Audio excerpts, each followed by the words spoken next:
नमस्कार स्टूडेंट्स, आप सबके लिए ये हाई क्वालिटी वीडियो जिसमें आपको 100x वैल्यू मिलेगी। 1 घंटे के भीतर भीतर आपको 11th क्लास की एनसीईआरटी इंडियन इकोनॉमिक डेवलपमेंट, जो आपके UPSC civil service exam prelims mains अलग अलग स्टेजेस के लिए जरूरी है, कवर कर दी जाएगी। मेरे द्वारा वसु कटारा मेरा नाम है। इकोनॉमिक्स में पढ़ाता हूं स्टूडेंट्स, और पिछले 6 से 7 साल से आप जैसे लाखों स्टूडेंट्स को इकोनॉमिक्स पढ़ा चुका हूं। हम इस बुक को सिंप्लीफाइड तरीके से पढ़ने जा रहे हैं। ये मेरा टेलीग्राम ग्रुप का आप लिंक देख सकते हैं, टेलीग्राम पे आके सर्च कर लीजिएगा। इस क्लास की पीडीएफ डाउनलोड करने के लिए आप गूगल फॉर्म भर सकते हैं। गूगल फॉर्म का लिंक नीचे आपको डिस्क्रिप्शन में दिखेगा। उस गूगल फॉर्म पे क्लिक करने के बाद आप अपनी डिटेल्स डालिए और अपना जो क्लास का पीडीएफ है अलोंग विद 50 एमसीक्यूज। चलिए शुरू करते हैं हम चैप्टर नंबर 1 के साथ। एक गुजारिश रहेगी आप सबसे, प्लीज वीडियो को लाइक जरूर कर दीजिएगा ताकि हम मैक्सिमम लोगों तक पहुंच सके।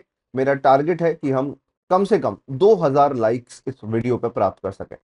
सबसे पहली चीज तो during the British rule, chapter number 1 हमें समझना है। उसका टॉपिक ही यही है कि जब इंडिया आजाद हो रहा था, on the eve of independence, आप मानिए 1947 का समय था, तो इंडियन इकोनॉमी का क्या हाल था। Well, our country at that time was facing the problem of low level of economic development. ये ब्रिटिश राज के दौरान इंडिया एक बड़ी प्रॉब्लम में था, और उसके पीछे का रीजन ब्रिटिशर्स ही थे। ब्रिटिशर्स ने इंडियन हैंडीक्राफ्ट इंडस्ट्रीज को पूरी तरह तोड़ दिया था।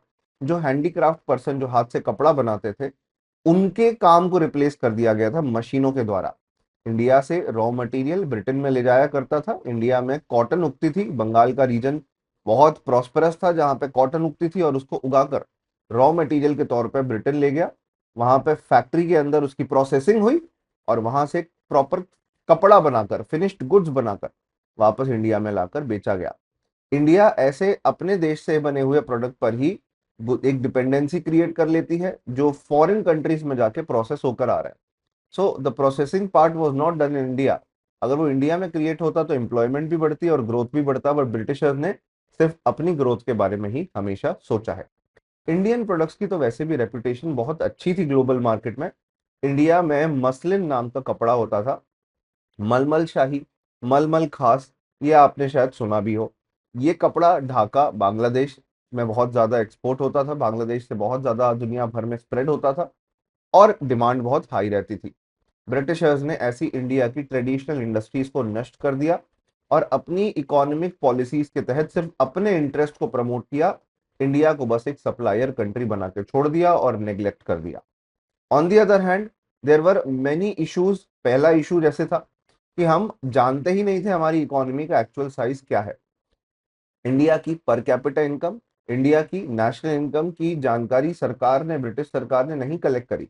कुछ इंडिविजुअल लोग जैसे Dadabhai Naoroji, William Digby, Findlay Shirras, V Rao, RC Desai, इन्होंने कोशिश करी इंडिया की नेशनल इनकम एक्चुअली एस्टिमेट करने की, बट इनमें से कोई भी बिल्कुल एक्यूरेट एस्टिमेशन तो नहीं कर पाया, और एक दूसरे से इनका एस्टिमेशन अलग ही था। 5 लोग 5 प्रकार के डेटा दे रहे थे, ये प्रॉब्लम थी।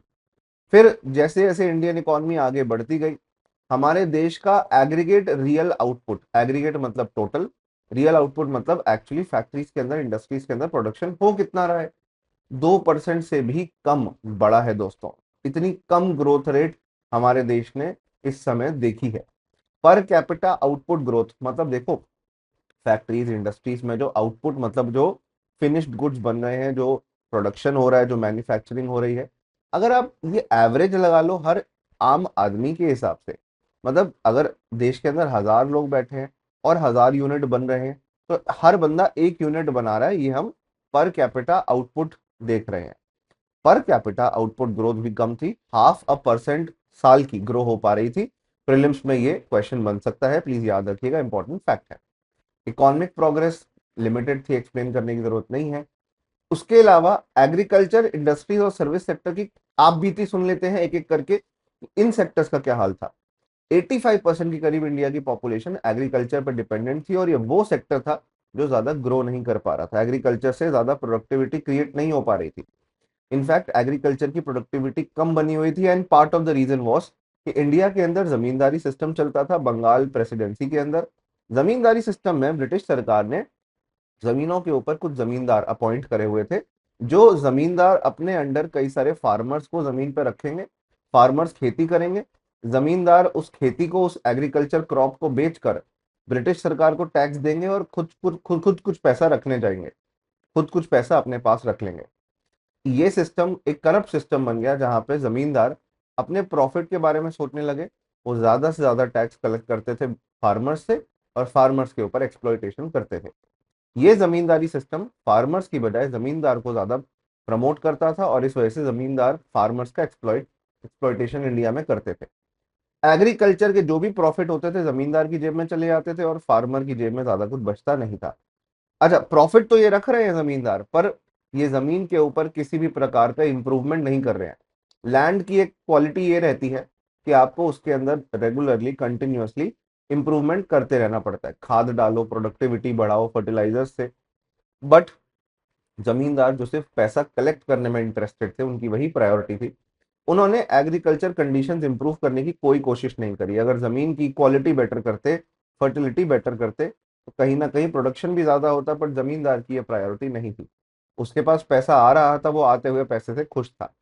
दूसरी बात, जमींदारों के लिए एक कंडीशन होती थी कि उन्हें ब्रिटिश सरकार को एक पर्टिकुलर तारीख की, एक पर्टिकुलर शाम तक, मान लेते हैं 31 तारीख की शाम तक लाके पैसा जमा कराना, एक डेडलाइन होती थी। डेट्स वर डिफाइंड, जिसको सनसेट क्लॉज कहा जाता था। सनसेट का मतलब होता है शाम होते होते, जब सूरज ढल रहा होता है, मतलब उस समय से पहले आप लाके अगर पैसा जमा करा देते हैं तो आप अपनी जमींदारी कंटिन्यू रख सकते हैं। तो dates of depositing the money was fixed. और उसके साथ साथ जमींदार को ये जो टाइटल, ये जो अधिकार दिया हुआ था, इसके तहत जमींदार अगर पैसा जमा करा देता है तो उसको अपनी जमींदारी कंटिन्यू करने का पूरा अधिकार मिलेगा। There were multiple factors which contributed to the decline of agriculture in India apart from these. Next point है आपका टेक्नोलॉजी।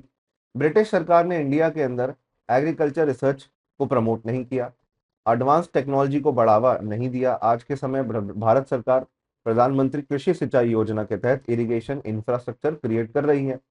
आज के समय हर खेत के अंदर पानी पहुंचाने की कोशिश है भारत सरकार की। भारत सरकार ये चाहती है कि हर खेत के अंदर सोलर पैनल लगे। पीएम कुसुम योजना, कृषि ऊर्जा सुरक्षा एवं उत्थान महाअभियान के तहत ये फैसिलिटी क्रिएट हो।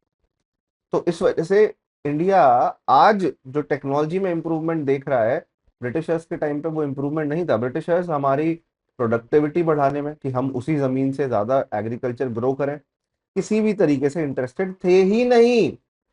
फर्टिलाइजर्स का, आज हम यूरिया, पोटैश, फोस्फोरस फर्टिलाइजर, आपने खाद वगैरह अलग अलग प्रकार की देखी होंगी, केमिकल फर्टिलाइजर देखे होंगे, आज भारत सरकार प्रोवाइड करती है।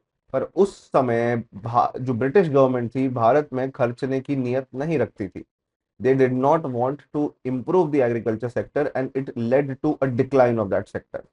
एक और प्रॉब्लम ये रही कि एग्रीकल्चर में कमर्शलाइजेशन होना शुरू हुआ। कमर्शलाइजेशन का मतलब है कि हम फूड क्रॉप्स की जगह कैश क्रॉप्स उगाने लगे। पहले गेहूं चावल उगा के पेट भर लेते थे हम अपना, पर हम अब शुगर केन, इंडिगो जैसे क्रॉप्स उगा रहे थे।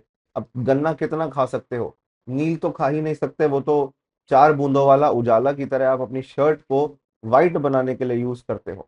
तो कहीं ना कहीं ये दो क्रॉप्स और कई सारी कैश क्रॉप्स पे इंडियंस का ध्यान गया और उन्होंने वो ग्रो करनी शुरू करी। कहीं ना कहीं ब्रिटिश सरकार इसके पीछे रीजन थी। ब्रिटिश सरकार और ब्रिटिशर्स फोर्स करते थे इंडियंस को कैश क्रॉप्स ग्रो करने के लिए। अब कैश क्रॉप्स जो आप उगाकर बेचते हो, जिसको आप खाते नहीं हो प्राइमरली, उसको आप कितना उगा लोगे? अल्टीमेटली तो आपको फूड क्रॉप से ही पेट भरना होगा ना। कैश क्रॉप्स के आने से डेफिनेटली इकोनॉमिक इंप्रूवमेंट हुआ फार्मर्स का, बट अभी भी नेग्लेक्ट हो रही थी एग्रीकल्चर के अंदर investment opportunities. Investment was not being put. Floods आते थे, बाढ़ आती थी, खेती खराब हो जाती थी, सूखा पड़ता था, अकाल पड़ता था, बहुत तेज गर्मी पड़ती थी।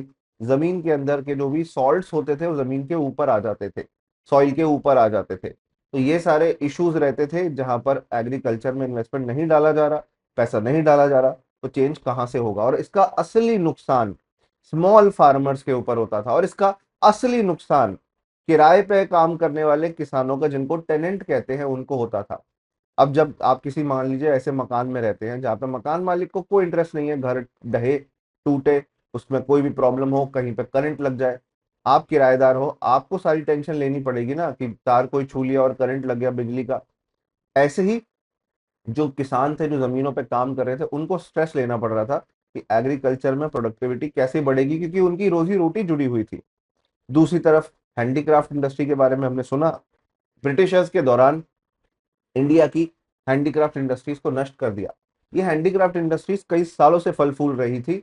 इसके पीछे का कारण था, भारतीय राजा महाराजा नवाब अपने कोर्ट के अंदर इन हैंडीक्राफ्ट पर्सन को रखते थे, इनको कई बार बख्शीश भी देते थे और इनका काम बहुत फल फूल रहा था। पर एक बार ब्रिटिशर्स के आने के बाद इनके प्रोडक्ट्स की डिमांड खत्म हो गई। इंडियन हैंडीक्राफ्ट पर बहुत नेगेटिव इंपैक्ट रहा। इंडिया सिर्फ एक सप्लायर बन के रह गया रॉ मटेरियल का। इंडिया सिर्फ ब्रिटेन में सामान एक्सपोर्ट करता था, और ये एक्सपोर्ट शब्द सुन के ज्यादा खुश मत हो जाना, क्योंकि इंडिया सिर्फ रॉ मटेरियल एक्सपोर्ट करता था और वहां से बने बनाए प्रोडक्ट्स इंपोर्ट करता था। अब जब इंडिया में जॉब्स ही नहीं क्रिएट होंगी तो अनएम्प्लॉयमेंट अपॉर्चुनिटी कैसे क्रिएट होगी? अनएम्प्लॉयमेंट बढ़ेगा। मॉडर्न इंडस्ट्रीज की प्रोग्रेस बहुत स्लो थी। हालांकि इंडिया में हमने कुछ प्रयास करे। बॉम्बे रीजन के अंदर, महाराष्ट्र गुजरात रीजन के अंदर कॉटन मिल्स की शुरुआत करी। जूट मिल्स, जूट जिसके थैले होते हैं, बोरे होते हैं, बोरा, वो बंगाल के अंदर शुरू हुए। बंगाल, बिहार, उड़ीसा और आज के बांग्लादेश रीजन में काफी जूट मिल्स दिखती भी हैं आपको। पर वहां पे ओनरशिप फॉरेन डोमिनेटेड थी। कॉटन मिल्स में इंडियन की ओनरशिप थी और जूट मिल्स के अंदर फॉरेन डोमिनेशन थी। तो ये पहली मॉडर्न इंडस्ट्रीज के तौर पे इंडिया में डेवलप हुई। पर कुछ समय बाद Tata iron and steel company भी जमशेदपुर में आई। पीसी रे ने अपनी केमिकल फैक्ट्री ओपन करी। हमारे लाला लाजपत राय जी, जो कि एक बड़े फेमस फ्रीडम फाइटर थे, उन्होंने इंश्योरेंस कंपनी की शुरुआत करी। और इस तरीके से modern industries and service sector India में ग्रो होना शुरू हुआ। इंडिया में प्रॉब्लम ये थी कि कैपिटल गुड्स की इंडस्ट्री स्ट्रांग नहीं थी। कैपिटल गुड्स होती हैं बड़ी बड़ी मशीनें जो दूसरे प्रोडक्ट्स को बनाने में हेल्प करती हैं। जैसे एक जेसीबी मशीन हो गई, जो आपका मलबा उठाने और खुदाई करने के लिए काम की जाती है, यूज की जाती है। कुछ ही मैन्युफैक्चरिंग यूनिट्स थे जो ग्रो कर पा रहे थे, वरना ये ज्यादा कंट्रीब्यूट हमारी जीडीपी में नहीं कर पा रहे थे। इनका सिर्फ मिनिमल कंट्रीब्यूशन था। सरकार के द्वारा खर्चा रेलवेज के ऊपर होता था, पोर्ट्स, टेलीग्राफ, इन चीजों को, फैसिलिटीज को क्रिएट करने होता था। और इस पर भी खुश मत होइएगा, ये भी ब्रिटिश सरकार को ही ज्यादा फेवर करता था रादर देन इंडिया और इंडियंस। फॉरेन ट्रेड पर एक बड़ा नेगेटिव इम्पैक्ट पहुंचा। हम सिर्फ ब्रिटिशर्स को फिनिश्ड गुड्स उनसे खरीद रहे थे और रॉ मटेरियल सप्लायर बन गए थे। ब्रिटिशर्स हमसे रॉ मटेरियल खरीदते थे और एक तरीके से ब्रिटिशर्स की एक मोनोपली बन गई थी। आधे से ज्यादा इंडिया का फॉरेन ट्रेड जो दूसरे देशों में जाता था, उसमें आधे से ज्यादा ट्रेड तो ब्रिटेन में जाता था। बाकी देशों के साथ व्यापार इंडिया का नाम मात्र का होता था। ब्रिटेन में जाने के पीछे का एक मेजर रीजन भी है कि इजिप्ट से होते हुए पानी का रास्ता, जिसे हम सुएज कनाल कहते हैं, आपने ऑफ कोर्स इसके बारे में न्यूज़पेपर्स में भी पढ़ा होगा और मैप में भी देखा होगा। सुएज कनाल पर ब्रिटिशर्स का कंट्रोल आ गया था, ब्रिटिश कंपनीज उसको ओन करने लगी थी। और अब वहां से पास होने वाला ट्रेड ब्रिटिशर्स की मोनोपोली के तहत आ गया था एक तरीके से। और इंडिया आते थे सुएज कनाल से होकर पूरा यूरोप क्रॉस करके। इंडिया आने का खर्चा काफी कम हो गया, इंडिया आने का रास्ता काफी छोटा हो गया। और इस वजह से ब्रिटिशर्स इंडिया आ सकते थे, इंडिया से कोई भी सामान एक्सपोर्ट करके ले जा सकते थे। हमें इस वजह से एक्सपोर्ट सरप्लस देखने मिलता है। अभी एक्सपोर्ट सरप्लस का मतलब ये नहीं कि हम बहुत ज्यादा पैसा कमा रहे थे। एक्सपोर्ट सरप्लस मतलब बाहर से खरीदने के बजाय बाहर ज्यादा बेच रहे थे। और ऑफ कोर्स हम जब रॉ मटेरियल सप्लाई करेंगे तो बाहर तो ज्यादा बेचेंगे ही। हमारे देश के अंदर एसेंशियल कमोडिटीज जो हमारे देश के लिए जरूरी है, हमारी इंडियन मार्केट के लिए जरूरी है, उसकी कमी हो जाएगी। पर हम दूसरे देश को तो सप्लाई करेंगे, तो दूसरा देश हमारे बदौलत हमारी कंधे पे बैठ के खुद फायदा ले रहा है और खुद ग्रो कर पा रहा है। इस सरप्लस से हमें कोई बहुत ज्यादा पैसा कमाने का मौका नहीं मिला।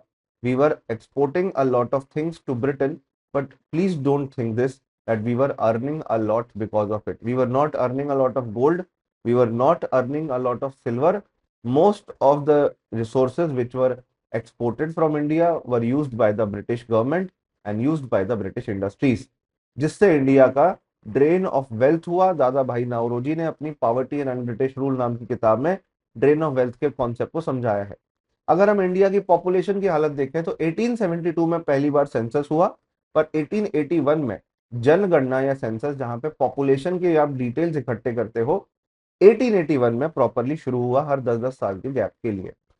और हर 10-10 साल के बाद 1881 के बाद 1891, 1901 ऐसे सेंसस चलता रहा, ताकि पॉपुलेशन के कैरेक्टरिस्टिक्स हम देख सके, समझ सके। इंडिया एक ऐसे डेमोग्राफिक ट्रांजिशन के फेज में था जहां पे हमारा डेथ रेट थोड़ा थोड़ा कम होने लगा था because of improvement in medical science. Birth rate पर हमारा बढ़ रहा था, अभी भी पॉपुलेशन तेजी से ग्रो कर रही थी। पॉपुलेशन ग्रो तो कर रही है, क्या पढ़ लिख रही है ना? 16% के करीब इंडियन पॉपुलेशन उस टाइम पे पढ़ी लिखी थी, और फीमेल्स की पॉपुलेशन सिर्फ 7% थी जो पढ़ी लिखी थी, मतलब 100 में से सिर्फ 7 फीमेल्स एजुकेटेड थी। पब्लिक हेल्थ फैसिलिटी, जब हेल्थ फैसिलिटी हम देखते हैं, it was not adequate, it was poor. Hospitals, dispensaries की फैसिलिटी शहरों में ही कम थी, गांव की तो बात छोड़ ही दीजिए। Water and air borne disease, vector borne disease, जो मच्छरों से फैल जाते हैं, जो चूहों से फैल जाती हैं बीमारियां, ये बहुत तेजी से फैलती थी। कहीं पे हैजा हैजा हो रहा था, कहीं पे वाटर बोर्न डिजीज हो रहे थे, जिस वजह से लोगों की डेथ हो जाती थी। आप इस समय ये देखेंगे कि 39 was the average years of life a person use to live. आज इंडिया में हम 69-70 ईयर्स तक जी सकते हैं, जो कि लाइफ एक्सपेक्टेंसी मानी जाती है। उस टाइम पे 39 वॉज दी लाइफ एक्सपेक्टेंसी। बहुत कम उम्र तक कोई जी पाता था, इन बीमारियों के चंगुल में आ जाता था। इनफैक्ट कई बच्चे तो पैदा होते ही उनकी डेथ हो जाती थी। इन्फेंट मोर्टेलिटी रेट बहुत हाई था, 218 बच्चे हजार में से उनकी डेथ हो जाती थी at the time of birth, when they were infant. Maternal mortality rate भी हाई था, जो माएँ बच्चों को डिलीवर कर रही हैं उनकी भी डेथ हो जाती थी। इंडिया की लाइफ एक्सपेक्टेंसी बहुत लो थी, 32 ईयर्स का डेटा हमारे पास है, फिर धीरे धीरे वो 39 पहुंचा। मतलब मैं जो बात समझाना चाह रहा हूँ कि 30-32 साल ही आप जी पाते थे, आप कहीं ना कहीं बीमारियों का शिकार हो जाते थे। अगर हम एवरेज आउट करें, उस टाइम पे कितने लोग कितनी उम्र तक जी पाते थे, आज ये आंकड़ा बढ़कर 69 हो गया है। Poverty was very high. Poverty के पीछे का रीजन यही था कि ब्रिटिश सरकार इंडिया के डेवलपमेंट के लिए पैसा खर्चना ही नहीं चाहती थी। It did not interest them, इसलिए इंडिया में पावर्टी हाई रही। एग्रीकल्चर में जब 80-85% पॉपुलेशन हमारी काम करेगी, तो एग्रीकल्चर के अंदर जब ग्रोथ नहीं होगी तो इस सारी पॉपुलेशन गरीबी का सामना करेगी, राइट? हम आजादी के टाइम पर यह आंकड़ा 70 से 75% तक जाते हुए देखते हैं। मैन्युफैक्चरिंग के अंदर 10% के करीब पॉपुलेशन थी, सर्विस सेक्टर के अंदर 15 से 20% के करीब पॉपुलेशन थी।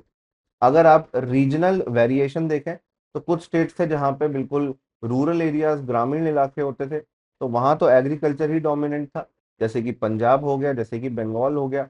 पर बंगाल, बॉम्बे और मद्रास के कुछ हिस्से वो अर्बन एरियाज के तौर पे डेवलप हो रहे थे।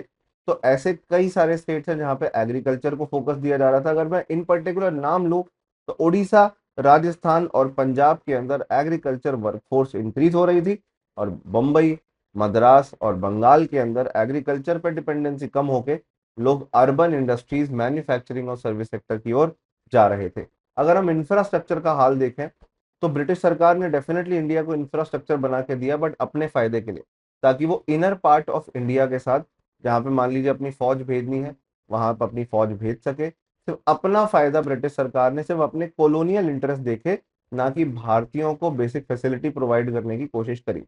तो जो भी रेलवे, पोर्ट्स, टेलीग्राफ, जो भी फैसिलिटी उन्होंने क्रिएट करी, that was to promote their own self interest rather than promoting India's interest. हमने कई रोड्स बनते हुए देखी, हमने रेलवे ट्रैक्स बनते हुए देखे, जो रूरल एरियाज को अर्बन एरियाज के साथ कनेक्ट करते हैं। कहीं ना कहीं इंडिया के हिंटरलैंड के साथ कनेक्ट करना ब्रिटिश सरकार के लिए, ट्रेड के लिए भी जरूरी था। जो ब्रिटेन से बनाई गई चीजें इंडिया आ रही हैं, चाहे वो कपड़े हों, चाहे वो अलग अलग प्रोडक्ट्स हों, वो जाकर गांव गांव बेचना है तो अच्छी रोड चाहिए और आपको ट्रेन कनेक्टिविटी चाहिए। तो ऑल वेदर रोड्स, ऐसी सड़क जो हर मौसम में इस्तेमाल कर सकते हो, वो कनेक्ट की गई, वो बनाई गई, और उससे इंडिया के इनर एरियाज तक पहुंचा गया दोस्तों। इंफ्रास्ट्रक्चर के अंदर ब्रिटिश सरकार ने जो भी स्टेप लिया, whether railway was introduce, Mumbai से थाने तक, बॉम्बे से थाने तक पहली ट्रेन चलाई गई थी 1850 के अंदर, railway was introduce. This was for their own benefit. हाँ, डेफिनेटली इंडियंस को भी इससे फायदा मिला। इंडियन नेशनल कांग्रेस बनी, तो देश के अलग अलग हिस्सों से लोग ट्रेन के माध्यम से कांग्रेस के जो हमारे कॉन्फ्रेंसेस होती थी उनके लिए पहुंचते थे, यूनिटी बढ़ी देश के अंदर। बट कहीं ना कहीं रेलवे से सिर्फ ब्रिटिश सरकार अपने ही फायदे को बढ़ावा दे रहे थे। लॉन्ग डिस्टेंस ट्रैवल बन पाया इससे, कल्चर इंडिया का एकजुट हो पाया, एक दूसरे के कल्चर को सीख पाए, समझ पाए, बट ये इंडियंस को एक तरीके से कंट्रोल में रखने का ही एक साधन था। हमने इनलैंड ट्रेड, मतलब जो नदियां होती हैं, जो नहर होती हैं, उसमें शिप्स चलाकर एक जगह से दूसरी जगह जाने की कोशिश करी। जैसे उड़ीसा के अंदर कोस्टल कनाल इंफ्रास्ट्रक्चर डेवलप किया। ये बहुत ज्यादा महंगा पड़ता था, इट वॉज अनइकोनॉमिकल। रेलवे सस्ता पड़ने लगा, तो धीरे धीरे ये इनर वाटरवेज या इनलैंड वाटरवेज का कॉन्सेप्ट हल्का हुआ, कम हुआ। इसके साथ साथ पोस्टल सर्विसेज के बारे अगर हम, इनलैंड वाटरवे जो कि भले ही इंडिया के इनर पार्ट्स को कनेक्ट करता था, रेलवे के मुकाबले बहुत महंगा पड़ता था दोस्तों। कनाल जो फैसिलिटी क्रिएट की गई थी उड़ीसा के अंदर, जहां पर पानी के जो स्ट्रीम थी, वाटर स्ट्रीम, उस पर आप बोट रख के ट्रैवल कर सकते हो, this was very expensive and uneconomical. Postal facility अगर हम देखें, तो पोस्टल सर्विस भी इंडिया के हर पार्ट्स को कनेक्ट नहीं कर पाई। ये था चैप्टर नंबर 1, जिसके इंपॉर्टेंट पॉइंट्स, की पॉइंट्स हमने डिस्कस करे हैं। Moving to the chapter number 2, Indian economy from the years 1950 to 1990।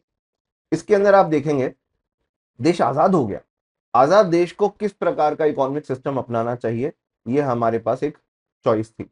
हमारे पास सोशलिज्म, कैपिटलिज्म, कम्युनिज्म, ये सारे ऑप्शन थे। कम्युनिज्म को तो हमने पूरी तरह छोड़ दिया। सोशलिज्म और कैपिटलिज्म का एक ऑप्शन था, जहां पे नेहरू जी जो पहले प्रधानमंत्री बने, उन्होंने सोशलिज्म को प्रमोट किया।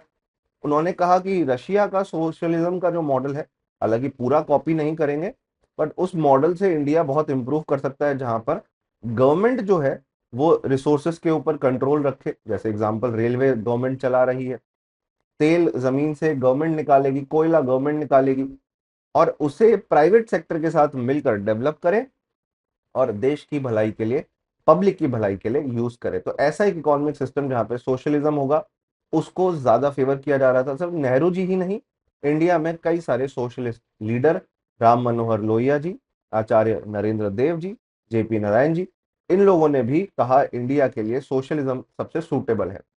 कैपिटलिज्म को ये फेवर नहीं करते थे, बिकॉज कैपिटलिज्म में प्योर प्रॉफिटियरिंग की बात होती है।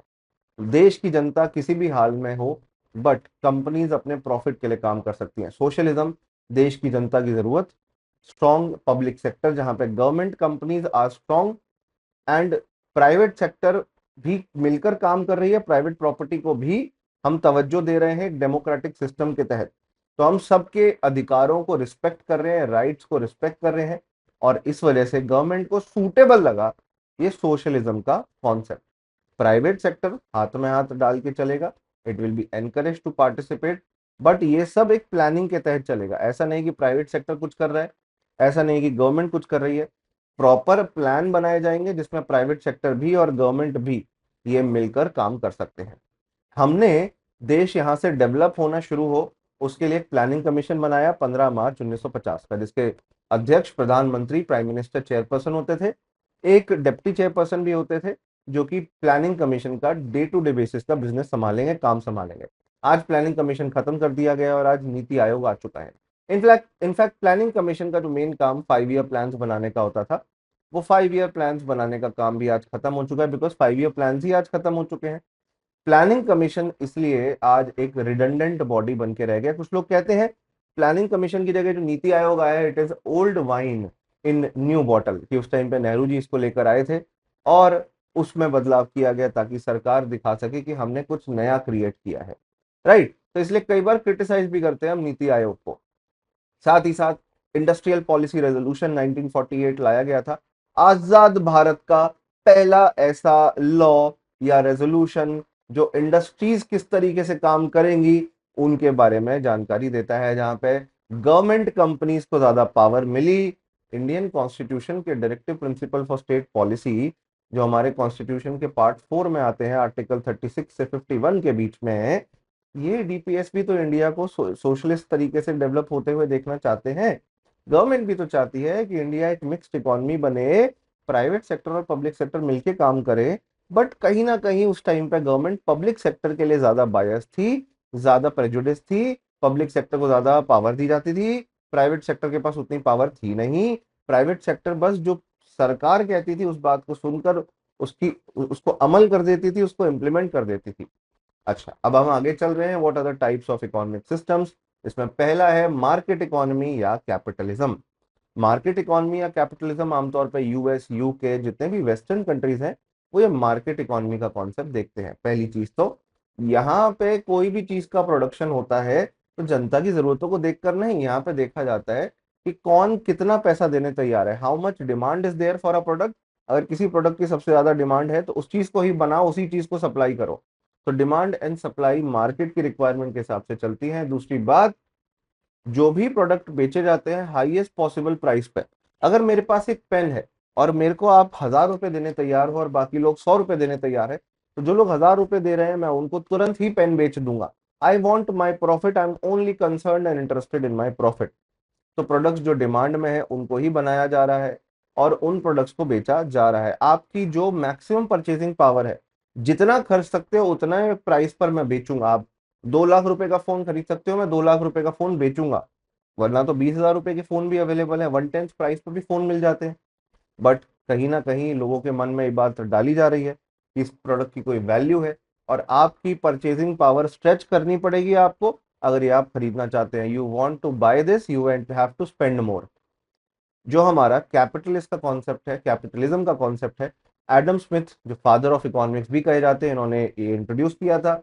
एडम स्मिथ ने एक किताब लिखी थी जो नेशंस की, अलग अलग कंट्रीज की वेल्थ होती है, अमीर होते हैं तो क्यों होते हैं, इसको जज करना चाहती थी, इसकी एक थ्योरी बनाना चाहती थी। कोई देश अमीर है तो क्यों है, कोई देश गरीब है तो क्यों है। ये देखना चाहते थे कि एक कंट्री क्या ऐसा एडवांटेज ले लेती है जिस वजह से उसकी वेल्थ इतनी बढ़ जाती है। जैसे ब्रिटेन के पास उसकी कॉलोनीज थी, इंडिया और कई सारे ऐसे उनके एम्पायर के अंदर रीजन आते थे जहां से वो रॉ मटेरियल ले जाते थे, वरना वो थे तो खुद एक छोटे से आइलैंड। एक छोटा सा आइलैंड इतना कैसे डेवलप हो गया भाई। कैपिटलिज्म का कॉन्सेप्ट उन्होंने फॉलो किया। अपनी ईस्ट इंडिया कंपनी और फिर ब्रिटिश सरकार ने डायरेक्टली इंडिया के अंदर हुकूमत करी, इस वजह से आज वो इतना अमीर बने। तो कहीं ना कहीं एडम स्मिथ की थ्योरी भी इसी चीज को देखता है। एडम स्मिथ कहते हैं lies is fire, let it be. इसका मतलब होता है कि अपने हाल पे छोड़ दो, प्लीज इंटरफियर मत करो। सरकार का काम बिजनेस में इंटरफियर करना नहीं है, सरकार का काम है प्राइवेट सेक्टर को खुद बिजनेस करने दे, उसको अपने हाल पे छोड़ दो। मार्केट खुद डिसाइड कर लेता है what to produce, how to produce and who can afford it, for whom to produce. क्या बनाना चाहिए, वो चीज बनाओ जो डिमांड में है। हाउ टू प्रोड्यूस इट, इस तरीके से बनाओ जिस तरीके से कॉस्ट ऑफ प्रोडक्शन मिनिमम हो, लेबर को कम से कम पैसा देना पड़े, रॉ मटेरियल सस्ते से सस्ता हो। और किसको बेचना है, जो उसे खरीद सके, अफोर्ड कर सके। उसका मत सोचो जो गरीब है, जो अफोर्ड नहीं कर सकता, वो हमारे इंटरेस्ट में नहीं है। नेहरू जी को ये सारी बातें पसंद ही नहीं आई। नेहरू जी ने कहा कि अफोर्डेबिलिटी इंडियंस के लिए एक प्रॉब्लम रहेगी, क्योंकि कई तो माइग्रेट होके इंडिया आ रहे थे लोग, इंडिया के अंदर अचानक से पॉपुलेशन राइज हो गई थी। Nehru ji was not in the favor of this system, and he that's why chose socialism over capitalism, जिससे उन्हें लगा कि वो लोगों की क्वालिटी ऑफ लाइफ को इम्प्रूव कर सकते हैं, वो लोगों के इकोनॉमिक डेवलपमेंट के पैटर्न को बेहतर बना सकते हैं। इसलिए इंडिया में सोशलिज्म को चूज किया गया था। कैपिटलिज्म का एक और फ्लॉ था, कहीं ना कहीं एडम स्मिथ ये कहते थे कि there is an invisible hand. जैसे फॉर एग्जांपल मेरे आगे आप खड़े हो, मैं आपको धक्का दे दूं और आपको आगे गिरा दूं या आगे बढ़ा दूं, तो इस तरीके से मैं आपको एक सामने से धक्का दे रहा हूँ, पर आपको धक्का मिले और आपको दिख ही नहीं रहा कौन है, कहाँ है, कुछ पता ही नहीं किसने धक्का दे दिया। तो that power is invisible, right. But अब आप तो आगे की ओर गिरे। वैसे इकोनॉमी जब आगे की ओर बढ़ती है, पर बढ़ाने वाला कोई पर्सन नहीं है। लोग डेलिबरेटली आगे नहीं बढ़ाए हैं, लोग अपने सेल्फ इंटरेस्ट में काम कर रहे थे। जैसे फॉर एग्जांपल, देश की जीडीपी तब भी बढ़ेगी जब हम देश के अंदर ज्यादा से ज्यादा प्रोडक्शन करेंगे, एम्प्लॉयमेंट अपॉर्चुनिटीज क्रिएट होंगी। भाई जब बिजनेस पर्सन बिजनेस कर रहा है और वो चाह रहा है कि ज्यादा से ज्यादा उसकी ग्रोथ हो, उसमें उसने फैक्ट्रियां खोली, फैक्ट्रियों में वर्कर्स को रखा, तो नौकरियां मिली लोगों को, सरकार को टैक्स मिला, तो सरकार का फायदा हुआ, लोगों का फायदा हुआ। बिजनेसमैन तो अपना फायदा करना चाह रहा था ना, और उस चक्कर में बाकी सबका फायदा हो गया। ये होता है इनविजिबल हैंड। और एडम स्मिथ की इस थ्योरी को बाद में नकार दिया गया था, it was criticised also. But हाँ, उस टाइम पे काफी पॉपुलर हुई थी। कैपिटलिज्म के बाद हम सोशलिज्म के या सोशलिस्ट सोसाइटी के फीचर्स समझते हैं। चाइना, जो आज एक कम्युनिस्ट कंट्री है, वहां पे सोशलिज्म की आइडियोलॉजी फॉलो हुई। क्यूबा नाम का देश है अमेरिका की पड़ोस में, फिडेल कास्ट्रो उसके अनडिस्प्यूटेड लीडर रहे हैं कई साल। वहां पे हेल्थ केयर पूरी फ्री है, इलाज होता है फ्री में, बहुत अच्छा इलाज होता है। तो बहुत अच्छा वेल डेवलप्ड कंट्री क्यूबा था, जहाँ पर health care was very well developed. इनके एग्जाम्पल को लेकर मैं सोशलिस्ट सोसाइटी के बारे में बताना चाहता हूँ, जहाँ पे सरकार डिसाइड करती है, ना कि बिजनेसमैन की क्या बनाना है और किस प्राइस पे बेचना है। सरकार ये तक डिसाइड करेगी कि इंडिविजुअल कंज्यूमर्स की क्या क्या रिक्वायरमेंट है, जो सरकार बना के या बनवा के देगी। प्राइवेट सेक्टर यहाँ हो सकता है, बट गवर्नमेंट का most of the production resource, जितने भी इकोनॉमी में रिसोर्स हैं, ठीक है ना, हवा पानी जमीन, इन सब पे सरकार का कंट्रोल रहता है। प्रोडक्शन मेथड्स और डिस्ट्रीब्यूशन मेथड्स पे सरकार का कंट्रोल रहता है, जो जनता की नीड्स के हिसाब से डिस्ट्रीब्यूट की जाती है, ना कि कौन कितना पैसा दे सकता है इस हिसाब से। सोशलिस्ट इकोनॉमीज 5 ईयर प्लान के कॉन्सेप्ट को फॉलो करती हैं। 5 ईयर प्लान का क्या चस्का है, क्योंकि 1921 में new economic policy USSR Russia में आई थी, जिसने 5 ईयर प्लान के कॉन्सेप्ट को इंट्रोड्यूस किया। इंडिया ने भी टोटल 12 5 ईयर प्लान बनाए, स्टार्टिंग फ्रॉम 1951 एंडिंग इन 2012। 5 5 साल के लिए हम ये प्लान बनाते थे। तो इन 5 ईयर प्लान का मेन ऑब्जेक्टिव था कि देश में ग्रोथ आए, आत्मनिर्भरता या सेल्फ रिलायंस बढ़े, मॉडर्नाइजेशन हो इंडियन इकोनॉमी की, और इक्विटी, गरीब और अमीर का फर्क कम हो, बराबरता, बराबर का दर्जा क्रिएट हो। ग्रोथ की जब हम बात कर रहे हैं, तो हम बात कर रहे हैं कि इंडिया की जीडीपी बढ़े। जीडीपी मतलब total income of the people when it is increasing by producing more goods and more services. आप सामान बना रहे हो, एग्रीकल्चर, इंडस्ट्री, सर्विस सेक्टर, तीनों ज्यादा सामान बना रही हैं, सर्विसेज बेच रही हैं। जितना ज्यादा पैसा कमाओगे, उतना ज्यादा जीडीपी बढ़ेगी, जीडीपी की वैल्यू बढ़ेगी।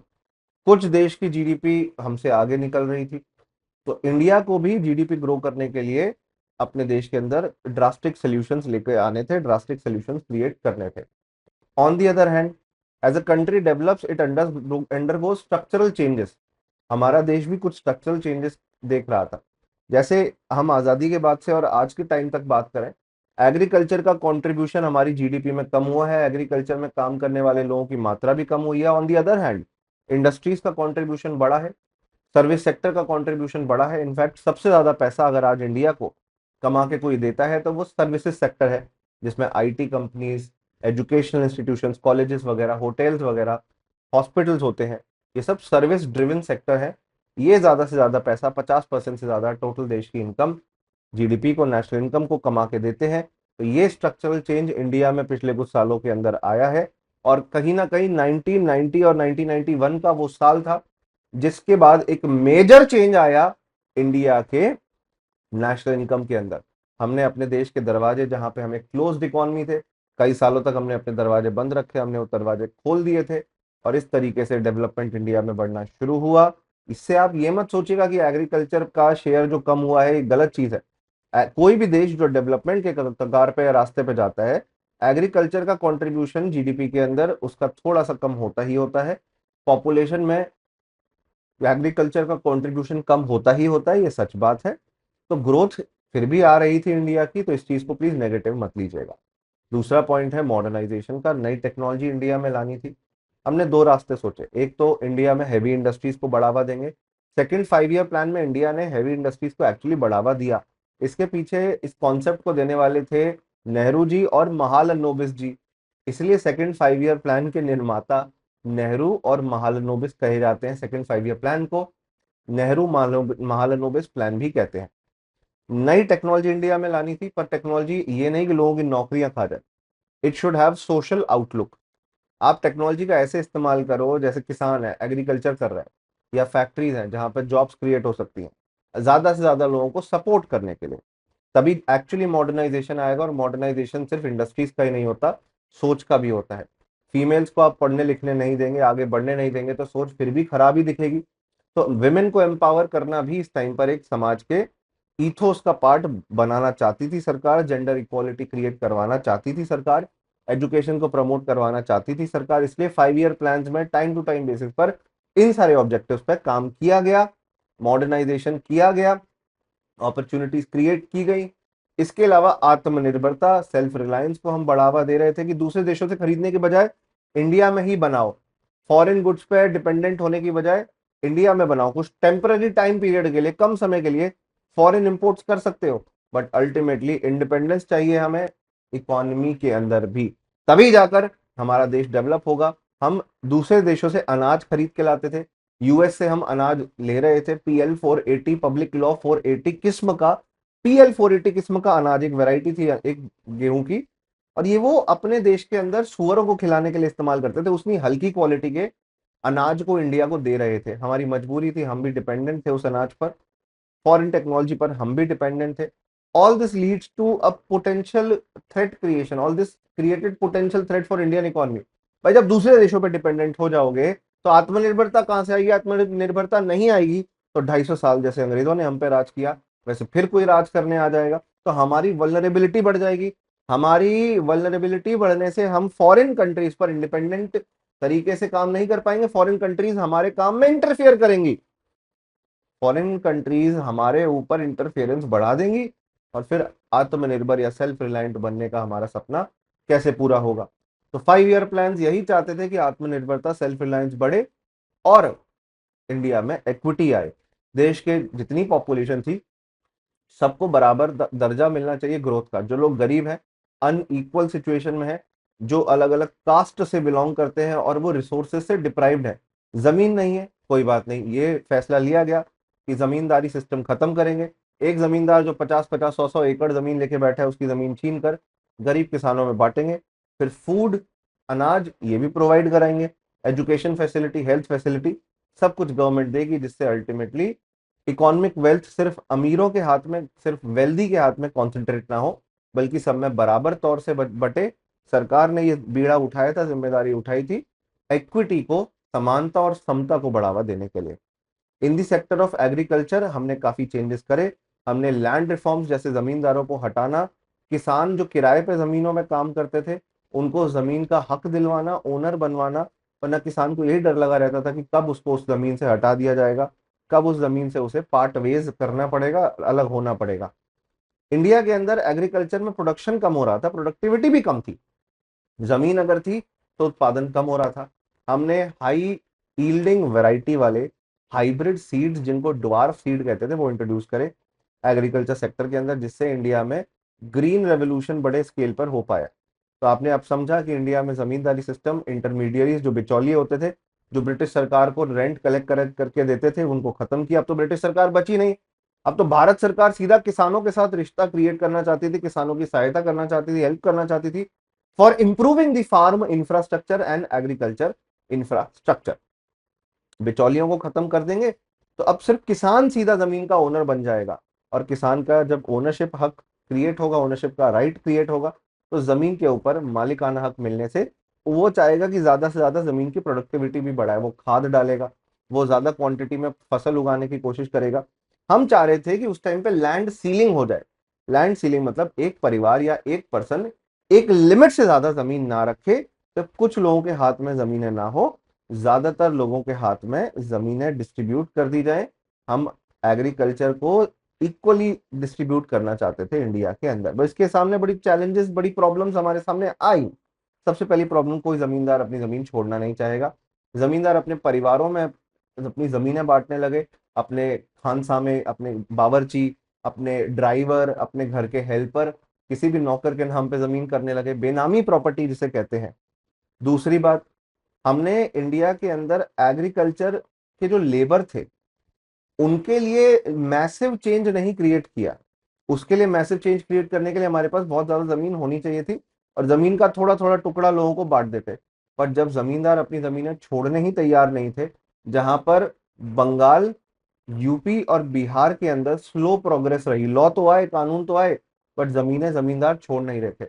बंगाल के अंदर इसी वजह से एक चिंगारी उठी नक्सलबारी नाम के इलाके में, जहां पे किसानों ने जाके जमींदारों के खिलाफ हिंसा करी, वायलेंस किया, घर जला दिए, जिंदा जला दिया, उन्हें मार दिया, और उनकी जमीनें छीन कर खुद आपस में बांट ली।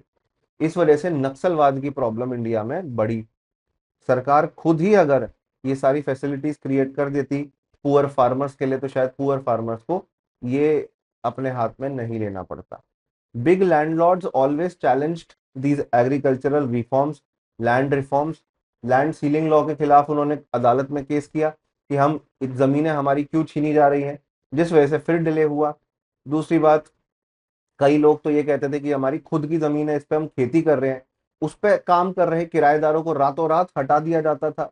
और इस वजह से जमींदारी सिस्टम एक ना एक तरीके से कंटिन्यू ही हो रहा था। जमीन भले ही भारत सरकार ना ले पाई, पर जमींदार खुद अपने पास तो रख रहा था। धीरे धीरे बंगाल और केरला ने एग्जाम्पल शो किया कि कैसे लैंड रिफॉर्म्स होने चाहिए, लैंड रेवेन्यू सिस्टम को खत्म करना चाहिए, कैसे गरीबों के लिए जमीन बांटनी चाहिए इनइक्वालिटी कम करने के लिए। Kerala and Bengal showed the way. पर अब जमीनें अगर लोगों को दे भी दोगे तो अनाज कहाँ से आएगा? उगाना तो पड़ेगा ना। देश की पॉपुलेशन बढ़ती जा रही थी, पाकिस्तान और बांग्लादेश से कई लोग माइग्रेट होकर इंडिया आए थे। उस टाइम पे बांग्लादेश ईस्ट पाकिस्तान था। अब इतने लोगों का पेट भरना है तो इंडिया को जय जवान, सोल्जर जो बॉर्डर पे खड़ा है उसका तो रिस्पेक्ट करना ही पड़ेगा। जय किसान, किसान का भी रिस्पेक्ट करना पड़ेगा। किसान को सपोर्ट करना पड़ेगा। इसके लिए बीज दिए गए हाई यील्डिंग वैरायटी वाले, जो मेक्सिको के अंदर नॉर्मन बोरलॉग जिन्होंने नोबेल पुरस्कार जीता, उनका एक आविष्कार थे, उनकी क्रिएशन थे। और इंडिया में MS स्वामीनाथन जी इंडिया में इसको सक्सेसफुल बनाते हैं, पॉपुलराइज करते हैं। कई सारे फर्टिलाइजर, पेस्टिसाइड, इरिगेशन फैसिलिटी, जहाँ पे गांव गांव में कुएं का पानी या नहर का पानी पहुंचे। भाखड़ा नांगल डैम जैसा डैम बनाया था, हीराकुंड डैम जैसा डैम बनाया था, दामोदर वैली कॉरपोरेशन जैसा एक पूरा रिवर वैली सिस्टम बनाया था।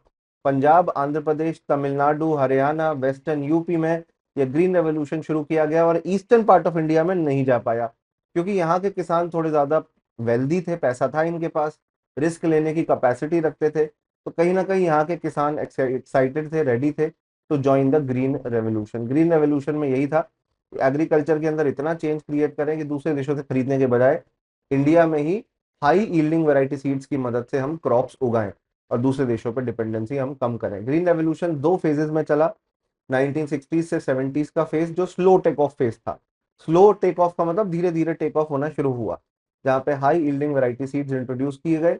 बट 1970s टू 80s के अंदर अलग अलग स्टेट्स को भी इंट्रोड्यूस किया गया, अलग अलग वैरायटी ऑफ क्रॉप्स, सिर्फ व्हीट और राइस नहीं, अलग अलग वैरायटी ऑफ क्रॉप्स को भी इंट्रोड्यूस किया। और 1980s के खत्म होते ही इंडिया धीरे धीरे आत्मनिर्भर बन गया। आज हम 300 मिलियन मेट्रिक टन से ज्यादा अनाज उगाते हैं इंडिया में। आजादी के टाइम पे ये आंकड़ा सिर्फ 50 million metric ton, 50 million metric ton था। तो ग्रीन रेवोल्यूशन ने डेफिनेटली इंडिया के अंदर surplus amount of wheat and rice produce किए हैं। अच्छा, जब क्वांटिटी ज्यादा अवेलेबल होती है किसी चीज की तो उसका प्राइस कम होता है। आज गेहूं और चावल इतनी क्वांटिटी में अवेलेबल है तो उनका प्राइस नॉर्मली कम है, वरना ये बहुत ज्यादा बढ़ जाता और आम आदमी इसे अफोर्ड भी नहीं कर पाता। लो इनकम ग्रुप परिवार इसको अफोर्ड भी नहीं कर पाता। दूसरी बात, जो ये क्रॉप्स हमने इंट्रोड्यूस करी हैं इनमें बहुत ज्यादा फर्टिलाइजर डाला जाता है, तो हेल्थ रिस्क इससे डेफिनेटली क्रिएट हुए। स्मॉल फार्मर्स पीछे रह गए, लार्ज फार्मर्स आगे बढ़ गए। लार्ज फार्मर्स नई नई technology, tractor, thresher, combiner, harvester use कर पाए, बट स्मॉल फार्मर्स कहीं ना कहीं पीछे रह गए। लो इंटरेस्ट लोन गवर्नमेंट ने प्रोवाइड तो करे छोटे फार्मर्स को, बट उसका फायदा सारे फार्मर्स तक पहुंच नहीं पाया। फर्टिलाइजर्स तो लोगों तक पहुंचाया, पर उसका फायदा सब तक नहीं पहुंच पाया।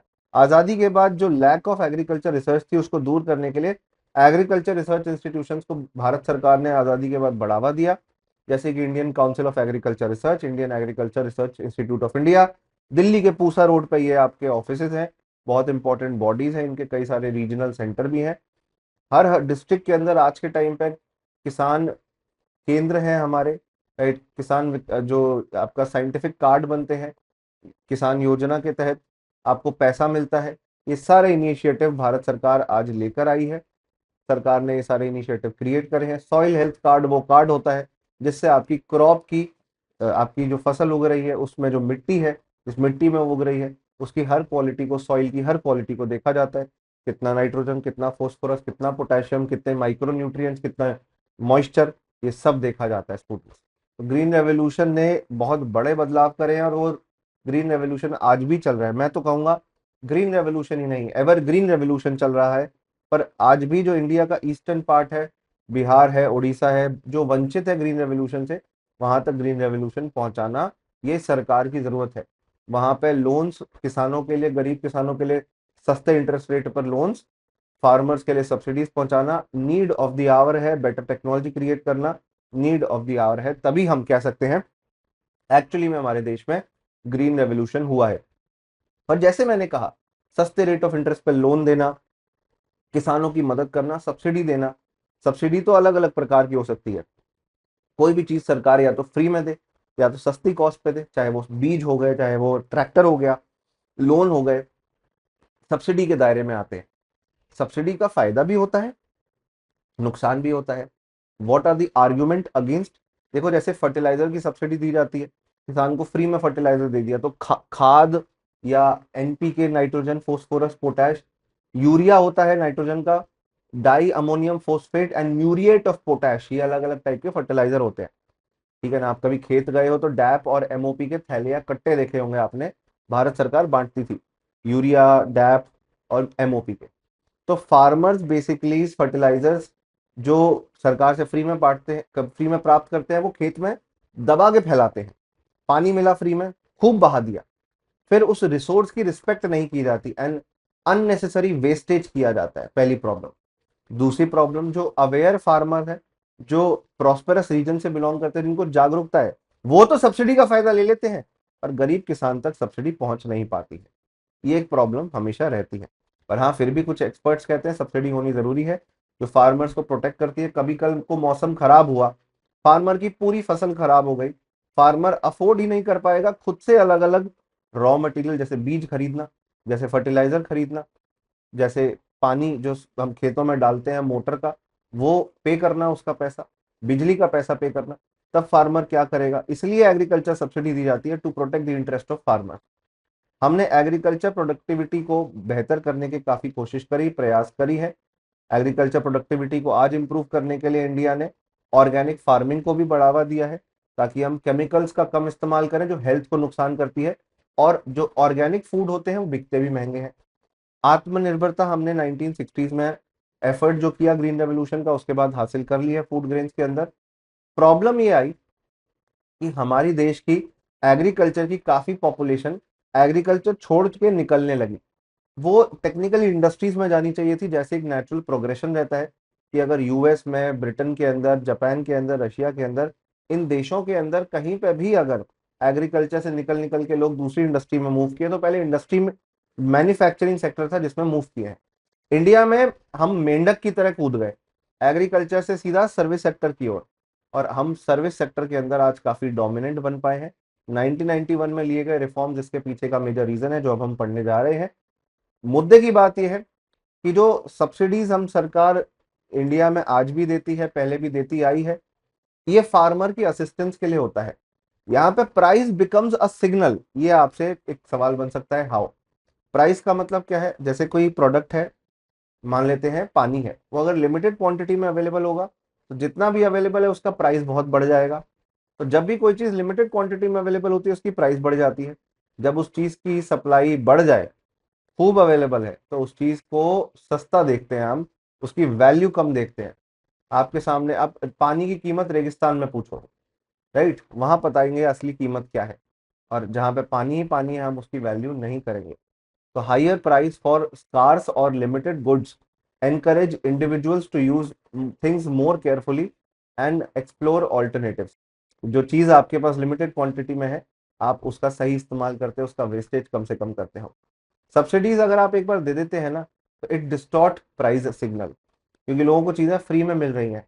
अगर कोई क्वांटिटी प्रोडक्ट की कम अवेलेबल होती तो उसका प्राइस बढ़ जाता, बट अगर कोई कम क्वांटिटी में अवेलेबल है और सरकार उसे फिर भी सस्ता दे रही है, तो सरकार सब्सिडीज के कॉन्सेप्ट से प्राइस सिग्नल के कॉन्सेप्ट को काट दे रही है।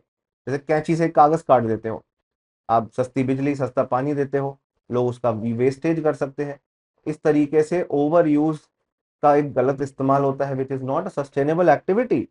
एनवायरनमेंट के लिए भी सेफ नहीं है, हमारी हेल्थ के लिए भी सेफ नहीं है। आप खेत में खूब फर्टिलाइजर डाल रहे हो, हमने वो फसल खाई, मान लो आपने बैंगन उगाया और बैंगन खाया, और हम तो बीमार पड़ेंगे ना उसके बाद, हमारे शरीर में तो केमिकल्स की मात्रा बढ़ रही है।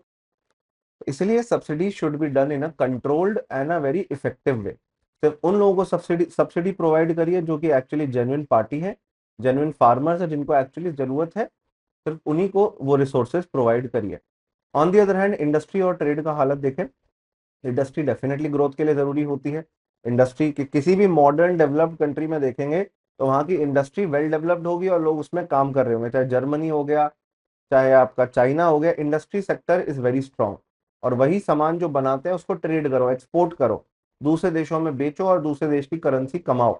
आजादी के टाइम पे इंडिया के इंडस्ट्रियलिस्ट के पास पैसा नहीं था, इनफैक्ट वो ब्रिटिश सरकार जब चली गई थी तो भारत सरकार से कहते थे कि आप हमारे देश की सरकार हो, आप हमें पैसा दो, मदद करो। और भारत सरकार ने फिर भी कहीं ना कहीं गवर्नमेंट ओन्ड कंपनीज को ज्यादा तवज्जो दी, ज्यादा सहायता करी। प्राइवेट सेक्टर और प्राइवेट इंडस्ट्रीज को उतनी ग्रोथ नहीं मिली। फिर भी इंडिया में घनश्याम दास बिरला, JRD टाटा, अर्देशीर दलाल जैसे इंपॉर्टेंट बिजनेस पर्सन और इंडस्ट्रियलिस्ट थे। Government controlled many of these industries. सरकार सुई से लेकर हवाई जहाज तक बनाने की परमिशन खुद देती थी, लाइसेंस खुद देती थी। सरकार की जो इंडस्ट्रियल पॉलिसी रेजोल्यूशन 1948 की आई थी, उसके बाद उसमें अपडेशन होते गए। 1956 की अगली इंडस्ट्रियल पॉलिसी रेजोल्यूशन आई जिसमें इंडस्ट्रीज को 3 हिस्सों में बांट दिया: government owned, private sector and government supported. Government owned मतलब सरकार की है। Private sector with government support का मतलब है जिसमें सरकार प्राइवेट सेक्टर की थोड़ी थोड़ी मदद कर रही है, और कुछ ऐसी इंडस्ट्रीज थी जो पूरी तरह प्राइवेट थी। एक तो प्योरली गवर्नमेंट, एक प्योरली प्राइवेट, और एक ऐसी प्राइवेट जो गवर्नमेंट के सपोर्ट से काम करती है। ऐसी 3 मेजर इंडस्ट्रीज को इंडिया में बढ़ावा मिला इंडस्ट्रियल पॉलिसी रेजोल्यूशन 1956 के बाद। अगर आप इंडस्ट्री खोलना चाहते हो, नई इंडस्ट्री बनाना चाहते हो, सरकार से लाइसेंस लेना पड़ेगा। कोई भी आप चेंज करना चाहते हो, सरकार से लाइसेंस लेना पड़ेगा।